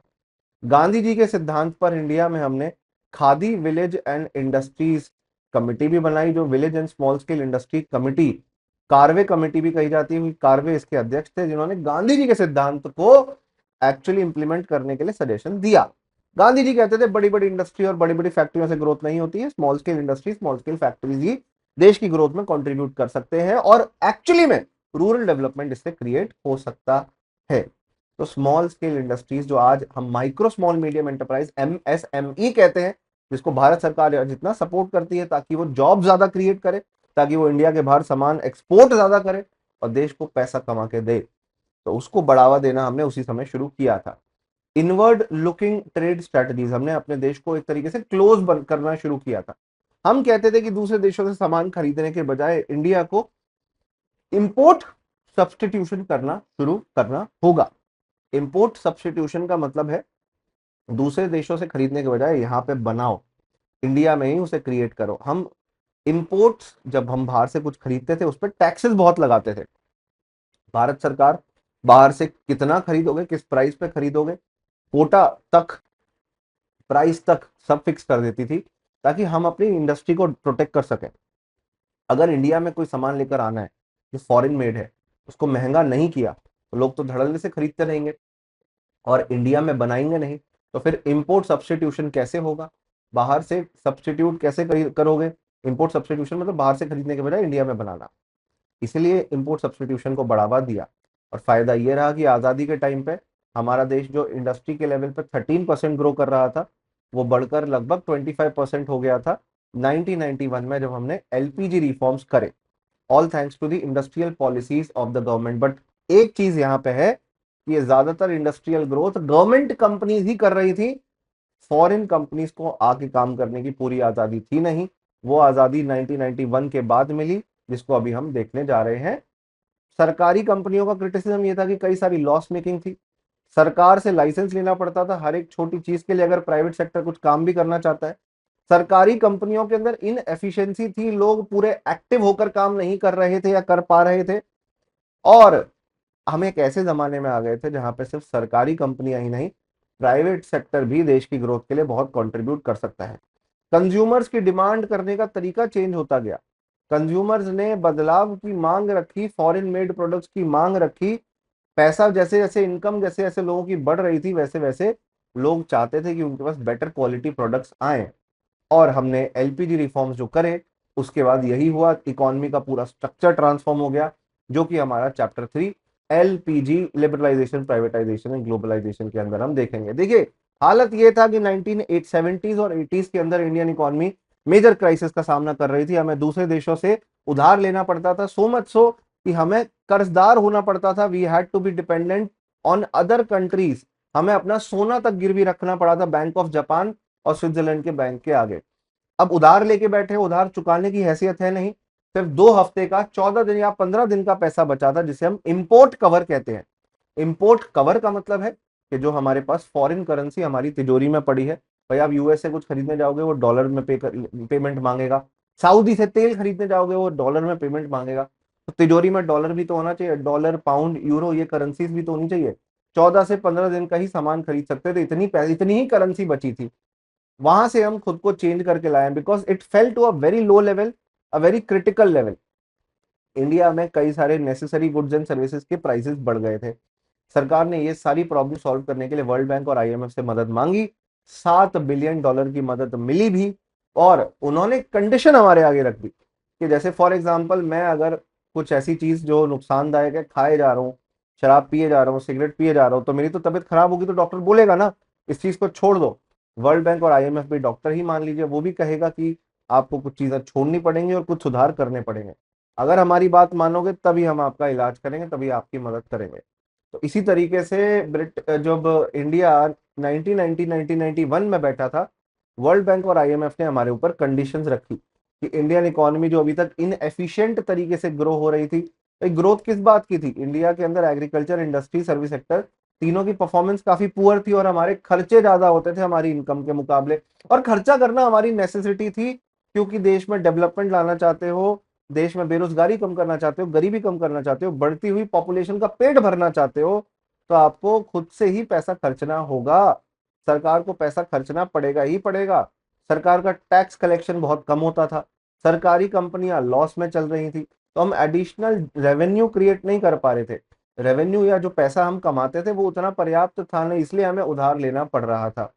बार बार वॉर हुई इंडिया के साथ, 1962 में वॉर हुई चाइना के साथ, 65 में पाकिस्तान से वॉर हुई, 1971 में फिर से पाकिस्तान से वॉर हुई। तो इन वॉर्स की वजह से हमारा डिफेंस का बहुत खर्चा हुआ ना। इंडिया को अपना डिफेंस सेक्टर मॉडर्नाइज करना था, क्योंकि हर तरफ दुश्मन बैठे थे, तो इसलिए इंडिया को पैसा बहुत खर्चना पड़ रहा था, और इसलिए हमारे पास बजट में पैसा बचा नहीं कि हम अपने देश के लिए खर्चा कर सकें।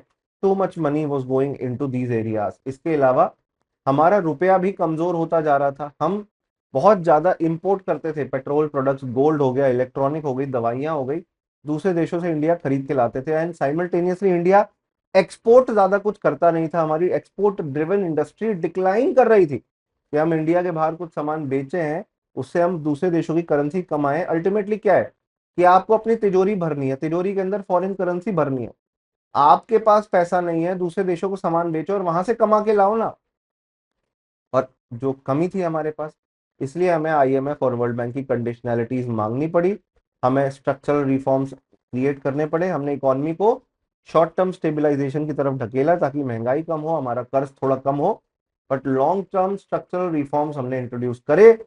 एलपीजी रिफॉर्म्स इनका नाम था, L for liberalisation, P for privatisation, and G for globalisation. अब पहले हम देखते हैं लिबरलाइजेशन क्या है। लिबरलाइजेशन का मतलब है removing restrictions on the private sector and creating a more competitive economy. सुई से लेकर हवाई जहाज तक सरकार बनाती थी, प्राइवेट सेक्टर को तो कुछ काम करने दो, अच्छा कुछ काम करना शुरू भी करे तो किस रेट पे बेचेगी, कितनी क्वांटिटी में प्रोड्यूस करेगी, सरकार हर चीज बताती थी। सरकारी बाबू, सरकारी इंस्पेक्टर फैक्ट्रियों में छापा मारते थे, रिश्वत इकट्ठा करते थे, काम डिसरप्ट करते थे इन फैक्ट्रीज और इंडस्ट्रीज का, और डिस्टरबेंस क्रिएट करते थे।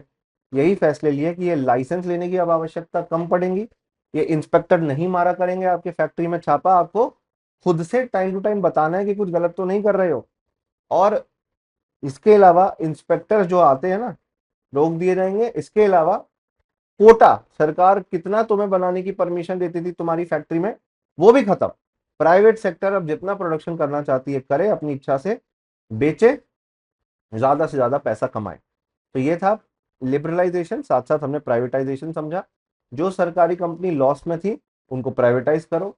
प्राइवेट सेक्टर जो अब पूरी आजादी से काम कर सकता है, बिजनेस कर सकता है, परमिशन मिल गई है सरकार से, उसको बढ़ावा दिया। और दूसरे देशों से आने वाले इन्वेस्टमेंट्स को, ट्रेड को हमने आने दिया। इंडिया से बाहर जाने वाले इन्वेस्टमेंट को, ट्रेड को हमने जाने दिया। ग्लोबलाइजेशन को हमने बढ़ावा दिया। ये है एलपीजी रिफॉर्म्स। लिबरलाइजेशन का मतलब बताता हूँ कि सरकार ना पहले लाइसेंस देती थी हर चीज के लिए। अगर मान लेते हैं आप रेलवे सेक्टर में हो, सरकार रेलवे में है, उसका लाइसेंस तो नहीं मिलता था। आप मान लेते हैं हथियार बनाते हो, लाइसेंस नहीं मिलता, आज भी नहीं मिलता। आज सरकार ही लाइसेंस खुद देती है, सरकार के अप्रूवल के बाद ही मिलती है। आप तंबाकू, ड्रग्स, जो हमारी दवाइयाँ होती है, नशीली दवाइयाँ, फार्मास्यूटिकल प्रोडक्ट्स, सिगरेट्स, शराब, ये सब बनाते हो, आपकी फैक्ट्री में एक्सप्लोजिव्स बनते हैं, तो सरकार से अप्रूवल लेनी पड़ती है, ऑटोमेटिकली नहीं कर सकते, लाइसेंस लेना पड़ेगा। बट इनके अलावा बाकी सबको लाइसेंस नहीं लेना पड़ता था। इंडस्ट्रियल लाइसेंसिंग का सिस्टम खत्म किया, सिर्फ कुछ इंडस्ट्रीज में इसको छोड़ दिया गया, जैसे मैंने अभी आपको बताया। कुछ इंडस्ट्री सिर्फ सरकार के लिए बची, जैसे railway, atomic energy, space sector, mineral mining, heavy minerals या रेयर अर्थ मिनरल्स की माइनिंग, वो सिर्फ सरकार करेगी, बाकी सब प्राइवेट सेक्टर कर सकता है। और इसके अलावा स्मॉल स्केल इंडस्ट्रीज पहले हर बिजनेस में खुद एक रिजर्वेशन प्राप्त करती थी। मतलब मैं अगर एक बिजनेस पर्सन हूं, मैं उस इंडस्ट्री में नहीं जा सकता जहां पे स्मॉल स्केल इंडस्ट्रीज हैं, तो उनको भी परमिशन दी गई, अलाउ किया गया कि अब आप स्मॉल स्केल इंडस्ट्रीज वाले सेक्टर के अंदर जाके काम कर सकते हैं। तो कई सारे चेंजेस ऐसे आए। फाइनेंशियल सेक्टर में भी आरबीआई ने फॉरेन बैंक्स को आने की परमिशन दी, फॉरेन इन्वेस्टमेंट, दूसरे देशों से इन्वेस्टमेंट आने की लिमिट को बढ़ावा दिया। अब ज्यादा इन्वेस्टमेंट इंडिया में आ सकती है, कंपनीज इंडिया में आके अपनी ब्रांचेस खोल सकती हैं, बैंक्स इंडिया में आके अपने ब्रांचेस खोल सकते हैं। मतलब इंडिया के अंदर इन्वेस्टमेंट लाने का तरीका साफ हुआ, और कई सारी फॉरेन कंपनीज, फॉरेन बैंक्स आज के टाइम पे आप देख रहे हैं इंडिया में। उस टाइम पे टैक्सेस में सुधार किया गया, और मैं तो कह रहा हूँ 1991 के बाद भी लिबरलाइजेशन के एफर्ट्स हमने किए हैं। अभी रिसेंटली 2017 में जीएसटी हमने इंट्रोड्यूस किया, जिसे इंडिया के इनडायरेक्ट टैक्स के सिस्टम में पूरी तरह बदलाव कर दिया। उसके अलावा हमारा रुपया जो कमजोर होता गया, बार बार सरकार ने डेलिबरेटली उसे कमजोर किया था, डीवैल्यू किया था। अब हमने कहा सरकार अब इंटरफियर नहीं करेगी, मार्केट के डिमांड एंड सप्लाई के हिसाब से रुपए की वैल्यू को बढ़ने घटने देंगे। ये कैसी बढ़ते घटती है, ये मैक्रो इकोनॉमिक्स की एनसीईआरटी में हम पढ़ते हैं आगे। इसके अलावा trade and investment policy reforms कई सारे लिए गए, हमने व्यापार करने की आज़ादी दी, हमारे देश में इन्वेस्टमेंट्स आ सकती हैं, उसकी आज़ादी दी। प्राइवेटाइजेशन के तहत हमने इंडिया में सरकारी कंपनियां जो लॉस में चल रही थी उनको डिसइन्वेस्ट किया। डिसइन्वेस्ट करने का मतलब है कि सरकार अपनी इन्वेस्टमेंट सरकारी कंपनी में से बेच दे। प्राइवेटाइजेशन और डिसइन्वेस्टमेंट में यही तो फर्क है। अगर आप एक शेयर भी बेचो तो उसे डिसइन्वेस्टमेंट कहते हैं। प्राइवेटाइजेशन मतलब जहां किसी कंपनी की मालिक सरकार के अलावा प्राइवेट सेक्टर बन जाए, 50.1% से ज्यादा ओनरशिप प्राइवेट सेक्टर के हाथ में चली जाए। गवर्नमेंट का पर्पस क्या था सरकारी कंपनियों को बेचने का? एक तो पैसा मिलेगा, प्राइवेट सेक्टर में जाएंगी तो प्रॉफिट कमाएंगी, बेटर फाइनेंशियल डिसिप्लिन से काम करेंगी, मॉडर्नाइजेशन होगा, बेटर टेक्नोलॉजी आएगी, बेटर मैनेजर्स आएंगे, बेटर परफॉर्म कर पाएगी, फॉरेन इन्वेस्टमेंट भी इंडिया में आ पाएगी। इसलिए कुछ कंपनियों को प्राइवेटाइज किया गया। पर आगे जाकर जो सरकारी कंपनियां अच्छा परफॉर्म कर रही हैं, जो प्रॉफिट कमा रही हैं, उनको आजादी दी गई, उनको महारत्न, नवरत्न और मिनी रत्न जैसी स्पेशल कैटेगरी में डाल दिया। तो सरकारी कंपनियों को भी ऐसा नहीं है पूरी तरह छोड़ दिया है, सबको प्राइवेटाइज कर दिया। आज भी कई सारी government owned companies and government owned bank हैं जो नवरत्न, महारत्न और मिनी रत्न कैटेगरी में है। इन हर कैटेगरी में अलग अलग लेवल ऑफ फ्रीडम है। जो अच्छा काम करती है कंपनी, उसको हम रिवॉर्ड भी देते हैं। तो सरकार ने प्राइवेटाइजेशन को बढ़ावा दिया, गवर्नमेंट ने कई सारी इंडस्ट्रीज आइडेंटिफाई करी, कौन सी बेस्ट है प्राइवेटाइज करने के लिए, कौन सी महारत्न, नवरत्न या मिनी रत्न बननी चाहिए, और फिर उन्हें सरकार ने बिजनेस करने के लिए अलाउ किया, परमिशन दी। ये खासियत है दोस्तों। उसके अलावा ग्लोबलाइजेशन को भी इस टाइम पे प्रमोट किया गया। इंडिया में पढ़े लिखे लोग थे, टेक्नोलॉजी का अच्छा इस्तेमाल करना जानते थे। इंडिया में आईटी कंपनीज काफी आई, इंडिया में टेक्नोलॉजी से जुड़े हुए कोर्सेज, बीटेक, इंजीनियरिंग वगैरह कोर्सेज की मात्रा बढ़ी, और ग्लोबलाइजेशन इंडिया का दुनिया भर के अंदर फैल पाया। We covered across the border various countries जहां से हमारे देश में बिजनेस आ रहा था। मल्टीनेशनल कंपनीज आई, हमारे देश के लोगों को पैसा कमाने का मौका मिला। बेंगलुरु, हैदराबाद, नोएडा, गुरुग्राम, इन जगहों पे आईटी हब्स बने। हमारे स्किल्स का सही इस्तेमाल हुआ, हमने call centre, IT companies, banking facility, teaching, ये सब फॉरेन कंट्रीज के लिए किया। अब वो इंडिया में क्यों ला रहे थे पैसा? क्योंकि उनका पैसा बच रहा था। वहां पे करेंगे किसी को, जैसे यूएस से इन्वेस्टमेंट आ रही है तो यूएस में बहुत पैसा देना पड़ेगा, सैलरीज बहुत देनी पड़ेंगी। इंडिया में it could be done on a part of the cost, come cost में किया जा सकता है। वर्ल्ड लेवल पर 1 जनवरी 1995 में डब्ल्यूटीओ बना। डब्ल्यूटीओ बनाया गया था ताकि ट्रेड सबके लिए फ्री हो, सबके लिए इक्वल हो, सबके पास इक्वल अपॉर्चुनिटी हो। इंडिया डब्ल्यूटीओ का एक इंपॉर्टेंट मेंबर बना। डब्ल्यूटीओ एक ऐसी ऑर्गेनाइजेशन था, वर्ल्ड बैंक, आईएमएफ जैसी ही ऑर्गेनाइजेशन था, जो ट्रेड को रेगुलेट करेगा। कोई देश अपने बड़े साइज का, जैसे चाइना है, गलत इस्तेमाल ना करे, छोटे देशों के ऊपर अपनी बात थोपे नहीं। ये बनाया गया था ताकि कोई देश अपनी डोमिनेंट पोजीशन का गलत इस्तेमाल ना करे। एक बड़ा देश है, वो दूसरे देशों से तो कुछ खरीद नहीं रहा, पर दूसरों को बेच रहा है जा जाके, और खुद कमा रहा है पैसा। छोटे देशों के ऊपर अगर आप ऐसे इम्पोज करोगे रिस्ट्रिक्शंस, टैक्सेस लगाओगे या और भी कोई बैरियर क्रिएट करोगे, तो ये तो ट्रेड के खिलाफ है। ऐसे प्रोविजंस को रोकने की कोशिश की गई वर्ल्ड ट्रेड ऑर्गेनाइजेशन के द्वारा, ताकि free and independent globalised trade चल सके। इंडिया भी इसका मेंबर बना और आज भी हम इसके अंदर एक मेंबर के तौर पे काम कर रहे हैं। इंडियन कंपनीज दूसरे देशों में जा जाके काम करने लगी। हमारी सरकारी कंपनी जैसे ओएनजीसी विदेश लिमिटेड, जो कि गैस एक्सप्लोरेशन का काम करती है, वो आज 16 से ज्यादा देशों के अंदर गैस एक्सप्लोर कर रही है। टाटा स्टील जो एक प्राइवेट कंपनी के तौर पे बना, टाटा की और भी कंपनीज बनी, टाटा की कंसल्टेंसी सर्विसेज है, टाटा एलेक्सी है, टाटा कंज्यूमर्स है, ये सारी कंपनीज आज दुनिया भर के अंदर अपने प्रोडक्ट्स बेचती हैं, सर्विसेज बेचती हैं। HCL, विप्रो, इन्फोसिस जैसी आईटी कंपनीज ने भी इंटरनेशनल लेवल पे खुद को एक्सपैंड किया। तो अब फायदा क्या हुआ इन सारे रिफॉर्म्स का, एक असेसमेंट हम कर लेते हैं। एग्रीकल्चर सेक्टर के अंदर ग्रोथ डिक्लाइन हुई। हमने एग्रीकल्चर सेक्टर को की तरफ से अपना फोकस शिफ्ट करके इंडस्ट्रीज और सर्विस सेक्टर की तरफ किया, जो कि कुछ बुरा नहीं है, गलत नहीं है, तो इस चीज को गलत सेंस में मत लेना। बट हाँ, सर्विस सेक्टर ने जीडीपी ग्रोथ में चार चांद लगा दिए। सर्विस सेक्टर आईटी कंपनीज ने ज्यादा से ज्यादा पैसा कमा के दिया इंडिया को पिछले 30 से 35 साल के अंदर। 2012 से 2015 के बीच में हमारी ग्रोथ रेट 6% से ज्यादा बढ़ी। हालांकि बीच में crisis I, financial crisis I, but हाँ, हमारे देश ने पिछले 20 साल में 7%, 8% जितनी ग्रोथ भी देखी है। ऑन दी अदर हैंड, जब डेवलप कंट्री सिर्फ 2 से 3% ही ग्रो कर रहे थे। उसके अलावा सर्विस सेक्टर कॉन्स्टेंटली इंक्रीज किया है ग्रोथ में, इंडस्ट्रियल सेक्टर ने भी ग्रोथ करी है। बट इंडस्ट्रियल सेक्टर में अचानक से कोई शिफ्ट नहीं आया, मेजर बूस्ट नहीं आया। अब इंडस्ट्रियल रेवोल्यूशन 4.0 का जमाना है, मतलब एक नया आईटी रेवोल्यूशन, एक नया इंडस्ट्रियल रेवोल्यूशन आ रहा है। इसमें एआई, मशीन लर्निंग और रोबोटिक्स का बहुत इस्तेमाल होगा। हमें इन सारे रिफॉर्म्स का फायदा लेना है दोस्तों, तभी जाकर इंडिया ज्यादा से ज्यादा ग्रो कर सकता है। इंडिया में एफडीआई की मात्रा बढ़ी। फॉरेन डायरेक्ट इन्वेस्टमेंट में we became the one of the largest FDI receiver. दूसरे देशों से इन्वेस्टमेंट हमारे देशों में आई, हमारे कंट्री में आई। उसके साथ साथ फॉरेन एक्सचेंज रिजर्व की मात्रा भी इंडिया में बढ़ी है। $600 बिलियन से ज्यादा फॉरेन एक्सचेंज रिजर्व इंडिया के अंदर बन पाया है, all thanks to the exports which India did, all thanks to the foreign investments which came to India. Growth and employment opportunities भी क्रिएट हुई। एग्रीकल्चर में आप कहते तो हैं कि ज्यादा कुछ फायदा नहीं हुआ, पर एग्रीकल्चर में हमने एक इंप्रूवमेंट ये करी कि पहले हम दूसरे देशों से बहुत ज्यादा मात्रा में एग्रीकल्चर प्रोडक्ट्स खरीदते थे। अब हम इंडिया के अंदर ही प्रोड्यूस करते हैं एग्रीकल्चर प्रोडक्ट्स, ताकि आत्मनिर्भरता आ सके। जैसे पल्सेस, दालों को हमें दूसरे देशों से खरीदना पड़ता था। ऑयल सीड्स, पाम ऑयल जैसे तेल को हम दूसरे देशों से खरीदते थे, उसको हमने इंडिया में प्रोड्यूस करना शुरू किया है।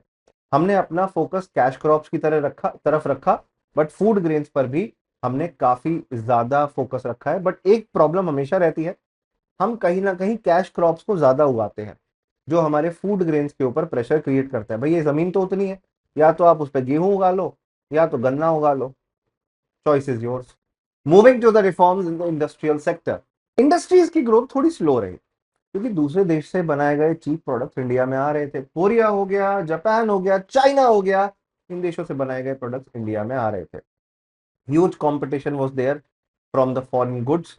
इंफ्रास्ट्रक्चर इंडिया में उतना अच्छा हो नहीं पाया, रोड्स बेटर नहीं बन पाई, पोर्ट्स धीरे धीरे ग्रो किए गए, जिससे हम जो ट्रेड करना चाहते हैं, मैन्युफैक्चरिंग करना चाहते हैं, उसको बढ़ावा नहीं मिल पाया। आज इंडस्ट्रियल कॉरिडोर बना रहे हैं, आज स्पेशल इकोनॉमिक जोन बना रहे हैं, ताकि प्रोडक्शन और प्रोडक्टिविटी बढ़े, लोकल इंडस्ट्रीज में लोगों को जॉब भी मिले, और यहाँ पे बनाए गए सामान को इंटरनेशनल लेवल पे आप एक्सपोर्ट कर सकें।